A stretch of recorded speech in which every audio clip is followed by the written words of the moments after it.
ഞാനിപ്പോ പ്രസ്സിൽ വെച്ച് ഇങ്ങനെ ഇരിക്കുന്ന സമയത്ത് പെട്ടെന്ന് എനിക്ക് ചില തമാശകൾ തോന്നി. അതോടനെ ശോഭയോട് വന്ന് പറഞ്ഞിട്ട് പോകാമെന്ന് കരുതി. എന്ത് തമാശ?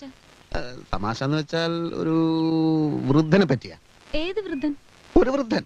ഈ വൃദ്ധൻ ഹോട്ടലാണെന്ന് കരുതി ഒരു ബാർബർ ഷാപ്പിൽ കയറി. അപ്പോൾ വൃദ്ധൻ ബാർബറോട് എന്തുണ്ട്?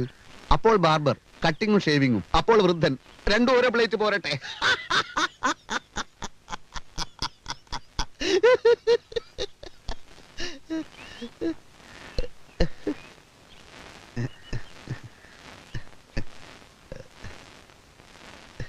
ഇതെനിക്കിപ്പോ പ്രസ്സിൽ വെച്ച് തോന്നിയതാണ്. ദിനേശ് ചേട്ടൻ എന്ത് പറ്റി? ശോഭയ്ക്ക് തമാശ ശരിക്കും അങ്ങോട്ട് മനസ്സിലായില്ല അല്ലേ? എന്നാ പിന്നെ വേറൊരു തമാശ പറയാം. ഇത് എന്തായാലും ശോഭയ്ക്ക് ചിരി വരും. ഭയങ്കര തമാശ. എനിക്ക് തുണി കഴുകണം, അമ്മയ്ക്ക് ദേഷ്യം വരും. എന്ന് വെച്ചാൽ എങ്ങനെയാ? ഇതും കൂടി കേട്ടിട്ട് പോയാൽ മതി. ഇതും എനിക്കിപ്പോ പ്രസ്സിൽ വെച്ച് തോന്നിയ വേറൊരു തമാശയാണ്.